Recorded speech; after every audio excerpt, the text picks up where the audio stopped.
No nosso quadro especial de entrevistas sobre a memória do Tribunal de Contas, nós recebemos a analista de controle externo, Altair Machado Perna. Desde já, muito obrigada pela entrevista, Altair. Eu é que agradeço pela oportunidade. Vamos começar fazendo esse resgate histórico, então. Quando e como se deu seu ingresso no Tribunal de Contas? Eu comecei a trabalhar no Tribunal de Contas em maio de 89. Eu é quem procurei a instituição.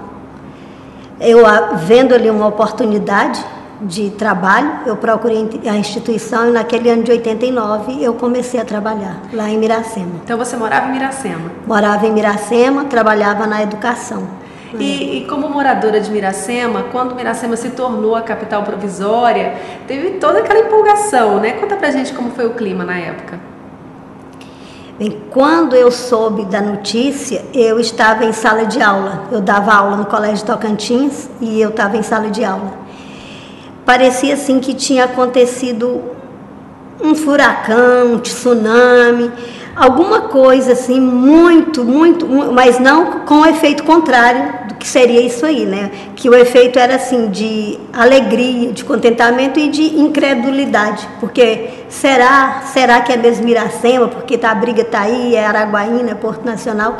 Então aquele clima de alegria tomou conta da cidade. Foi muito bom mesmo. E o que mais te marcou nessa época? O que mais me marcou e que a gente guarda assim é aquele fluxo de pessoas de todos os lugares chegando na cidade e até invadindo. De repente você estava dentro da sua casa, entrava pessoas assim com bagagem, perguntando da minha casa, por exemplo, lá em Miracema, que é uma casa antiga, achando que era uma pensão, querendo se acomodar. E eu lembro as primeiras pessoas assim também que eu fiz amizade, que era de fora, que foi o Rui Bucar, o Márcio de Prieto, essas pessoas assim, eu tive contato no início da história e eles sempre ficam na minha lembrança daquele tempo. Então as pessoas chegavam, pediam ajuda e parece que recebiam essa ajuda, né? Na maioria das vezes, lá na nossa casa mesmo, nós acolhemos uma senhora que ela veio à procura de trabalho e terminou trabalhando no governo. E a gente não conhecia, e ela chegou, pediu, aí era uma senhora já mais ou menos uns 40 e poucos anos, e ela ficou lá na nossa casa até ela conseguir um lugar que ela tivesse uma melhor acomodação. E muitas pessoas faziam outros saíam da sua residência e passavam a alugar para aquelas pessoas que estavam vindo de fora. Era um lugar sem espaço para todo mundo, mas que terminou comportando todo mundo. Você contou pra gente que se ofereceu para trabalhar no Tribunal de Contas. O que você fazia no início? Antes de trabalhar no Tribunal de Contas, eu trabalhei na Codetins. Os primeiros meses do Estado eu trabalhei na Codetins e na época também eu fui por iniciativa própria. A minha casa era uma casa quase ligada à Codetins e eu fiquei sabendo que eles estavam precisando de pessoas que tivessem facilidade para escrever, para redigir. E eu falei, eu não sei se eu tenho não, mas eu já tenho alguma vivência nessa área, né? Que a minha formação é do curso de História. Eu posso tentar ajudar. E aí eu procurei o diretor superintendente da época, dei meu currículo para ele, que eu já havia trabalhado quase 10 anos na Universidade Católica, não como na área de docente, mas na parte administrativa. E eu falei para ele assim que eu poderia colaborar. Daí um dia depois ele me procurou e eu trabalhei por lá quase 4 meses, os primeiros meses. E depois, eu não me recordo o nome dele, que veio para a implantação da companhia, se eu não me engano era Dr. Ritz. Quando eu tive a oportunidade de ir para o tribunal, eu conversei com ele e ele me falou assim, olha, essas companhias, a tendência é dentro de um certo período, até 10 anos, quando passa esse estágio de implantação do Estado, elas se dissolverem. Se você tiver a oportunidade de ir para o Tribunal de Contas, eu vou sentir sua falta, mas eu acho que é melhor para você. E assim eu fui nua e crua, assim, sem conhecer o que era bem o Tribunal de Contas. Você tem a noção, mas assim, de como funcionaria o Tribunal de Contas, não. E quando chegou no tribunal? Quando eu cheguei no Tribunal de Contas, a novidade foi boa assim, a novidade não era só para mim. A novidade era para todos, porque todos estavam passando por aquela mesma situação que eu estava, né? Era novo, tudo era novo, era criação. Nós não chegamos num tribunal que já estava com metade da história feita, ou metade da história, ou história já pronta.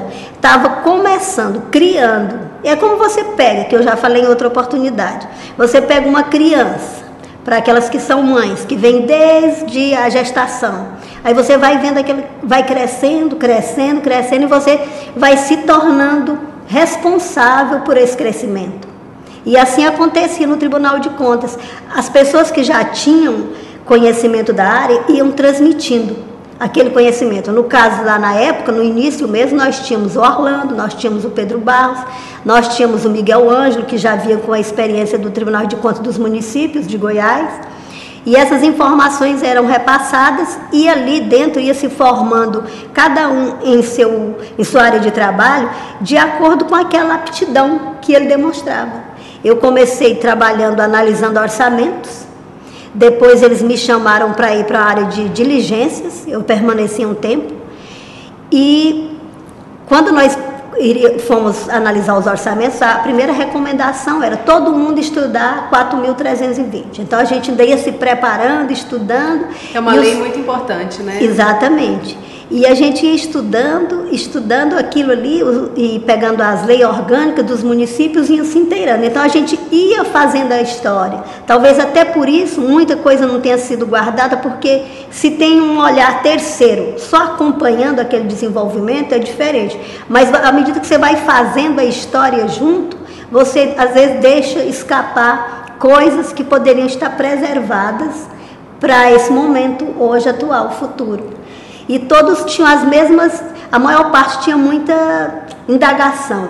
Como é que se arruma, como é que se forma o arquivo, como é que se guarda o documento. Tinha a questão dos documentos que vinham de Goiás. Então era todo um aprendizado que foi se fazendo. Assim, a gente sonhava com o tribunal, mas não sei se o sonho era do tamanho que o tribunal está hoje. Eu acho que ele foi muito além, né, com relação às expectativas que se tinha. Você falou sobre o estudo da lei de finanças públicas, né, que até recentemente completou 50 anos. Então o dia a dia era assim, de muito aprendizado, de muito esforço. Nós levávamos essas leis, a Constituição, a recomendação era estudem. Aqueles que não têm ainda o manuseio, o conhecimento, vocês estudem. A gente levava até para casa para estudar, para ajudar a criar esse filho que estava nascendo. Agora, como é que foi a mudança para a capital Palmas? A mudança foi naquele clima de incertezas. Tinha uns, vamos sair daqui, vamos para lá. Aí é como aquela história, é poeira, é dificuldade, né? Tinha uns que queriam sair, outros não queriam sair, mas a mudança foi feita em etapas, não foi feita assim de um dia para a noite, muito rápido. E vieram alguns funcionários antes, outros depois. Eu fiquei mais para o final dessa mudança, ajudando até mesmo a guardar documentos, a ficar com o Dr. Gonçalves, que era o presidente na época, né? E foi feita com poeira, com dificuldade, o que era normal e simplesmente assim, que até eu não gosto que muitas pessoas repisem essa história ficam se referindo muito à poeira, mas não tem como fazer uma cidade se não tem poeira, né? É verdade, uma cidade em obras, né? É, uma cidade em obras, em construção. Agora, tem algum fato curioso, algo inusitado que você queira compartilhar conosco dessa época? Bem, as viagens eram sempre assim, marcadas por... A gente viajava com um certo medo, porque a estrada era perigosa, vários acidentes aconteciam. Então, várias situações assim que a gente vivia na estrada, de ter que parar por causa de animal, aquelas 32 ou 23 pinguelas que tinha, né? E você tinha que passar por aquilo ali. As viagens eram feitas com muito cuidado. Com relação ao Tribunal de Contas, eu sempre tenho a imagem do Dr. Gonçalves, porque é o primeiro presidente, e ele era assim, ele nunca se colocava como a pessoa do presidente do Tribunal de Contas. Ele estava ali ajudando a construir o órgão e ele participava daquilo como se fosse assim um bem também pessoal, o zelo que ele tinha. E quando a gente estava encaixotando esses objetos, as máquinas de escrever, já totalmente, né, descartada da época de hoje, as máquinas de escrever, os carimbos, os papéis, os móveis daquela época que se resumia a pouca coisa, cadeiras, tudo ele fazia com muito cuidado, como quem diz assim, guarda, preserva, cuida, e ele sempre falava assim, cuidado, cuidado na estrada, não deixa quebrar, não deixa pegar poeira nas máquinas, né? E esse guardar, agora eu refletindo, né, tinha um significado muito maior, até para estar se contando essa história hoje, porque você pega essa geração de hoje, quando a gente conta, que nem eu conto para minha sobrinha, que eu fui uma das primeiras telefonistas de Miracema, que eu peguei até aquele telefone que havia uma manivela e que você ligava Goiânia, e Goiânia que ligava com todas as cidades, e que a gente mandava chamar as pessoas nas residências para vir atender num posto telefônico, ela acha que é uma piada. Hoje todo mundo com o seu celular, né? Hoje está uma comunicação, eu fiquei acho que traumatizada da época, porque na época era assim, os chefes falavam, não use telefone só em caso de extrema necessidade, não fiquem pendurados, porque muita gente precisa. Então, hoje a recomendação é totalmente o contrário, é uma loucura, use, é vivo, é claro, é tudo que se pensa, que não sei mais quantos meios de comunicação que existe. Então, essa evolução que houve, que é o interessante da história, né? Aqui a comunicação, esse avanço na tecnologia e na comunicação, que veio proporcionar, ajudar e incrementar o Tribunal de Contas se tornar o que ele se tornou. E daí a importância de se preservar, seja essas máquinas, esses carimbos, a história de cada um. É uma pena que não se preserve as pessoas, né? Mas elas vão ficar nas fotografias, nos relatos, nos trabalhos. E o Dr. Gonçalves falava desse cuidado que ele tinha. E agora com o tribunal teve essa iniciativa de fazer um memorial. Eu acho que ele agora, dia 21 de novembro, completaria, se estivesse em vida, 86 anos.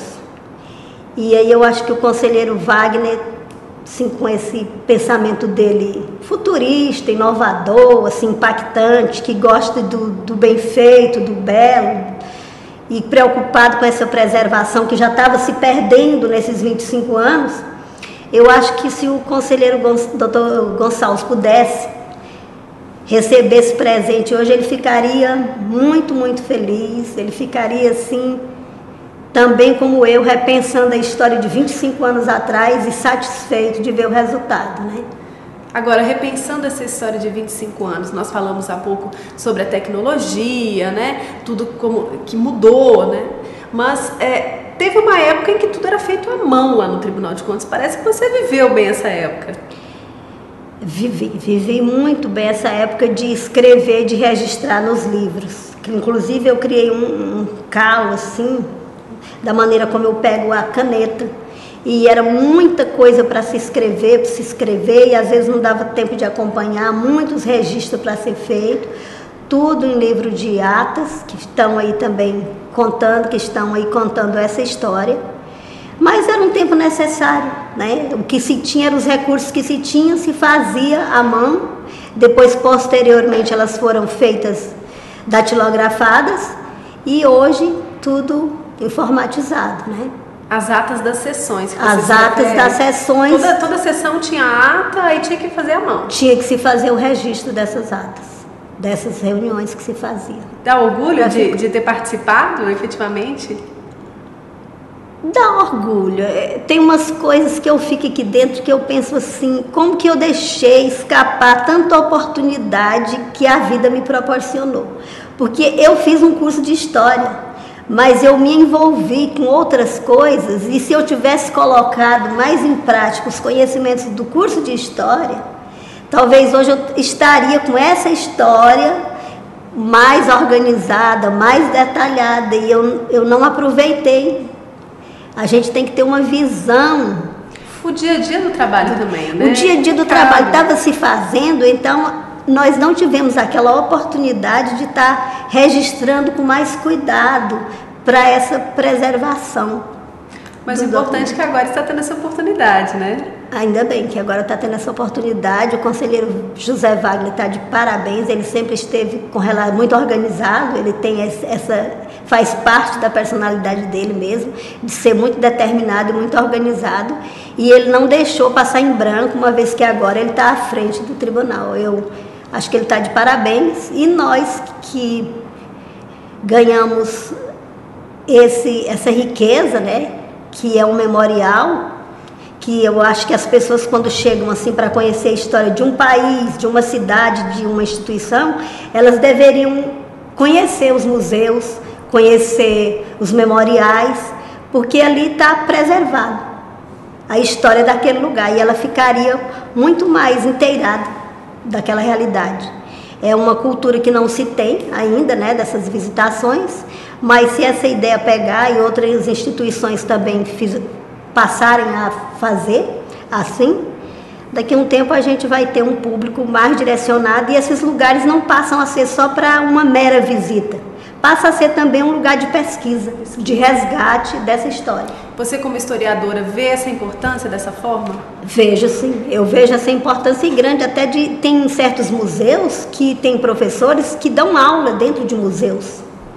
Porque ali eles vão estar tendo contato, só aquela verbalização em sala de aula, não dá para o aluno captar. Mas se ele está em contato com a imagem, com os documentos, aquilo assimila na mente dele de forma muito mais rápida e muito melhor para ele gravar. Hoje, relembrando essa história, bate a saudade? Bate saudade principalmente das pessoas. Aquele clima de amizade que existe, como o tribunal cresceu muito, ficou diferente, muito diferente. Aquele tempo todo mundo, as festas, todo mundo juntos, alguém que arrumava um namorado, um casamento, você participava, alguém que te fazia, às vezes até um prato de comida diferente, convidava o outro para participar, era tudo muito próximo, muito amigo.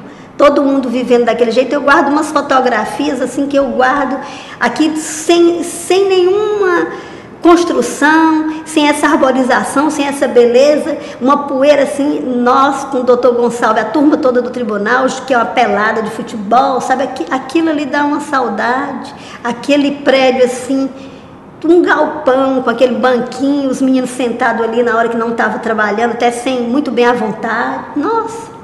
Um córrego que tinha aqui em Palmas, que a gente ia lá tomar banho de caneco, essas coisas assim, dá saudade. Eu fico com saudade dos pés de Buriti, tinha um lugar, Puçá, que eu adoro, que é uma frutinha do Cerrado, que esses dias eu encontrei um pé ali perto da minha casa e fui lá procurar. Então, muita coisa que tinha bem natural, que a natureza proporcionava, que vai acabando assim. Aquela convivência do tribunal, até dos livros de ata também, tudo dá. Eu falo que a minha fruta preferida, literalmente, que a gente chama aqui é a ata. Eu falei, não é à toa, porque eu convivi com essa ata também aqui. Você fica emocionada, então, lembrando de eu fico emocionada mesmo, das pessoas que passaram, né, com quem eu tive a oportunidade de aprender, que às vezes a gente esquece de falar. O doutor Ibamar Tavares, que veio implantar o Tribunal de Contas, lá de Goiás, foi uma pessoa que me ajudou muito, muito. Alexandre Lobo de Moraes, essas pessoas, o Lucindo, na diligência, as pessoas que a gente convive, que já se foram, né, a gente fica pensando assim, por que eles não estão vivos para ver? Né? Seria tão, como é gratificante para mim, depois de 25 anos, eu acho que da mesma forma seria muito gratificante para eles ver o que é a história, o que é que aconteceu na história, né? O resultado do trabalho que eles ajudaram. O resultado do trabalho que eles iniciaram, ajudaram a implantar. E eles perderam o trem da história, né? E aí fica essa saudade. Altair, mais uma vez, muito obrigada por compartilhar todas essas histórias com a gente, por demonstrar toda essa emoção. Obrigada a vocês, e nós estamos de parabéns e nós merecemos palmas. Que bom, muito obrigada. Obrigada a vocês.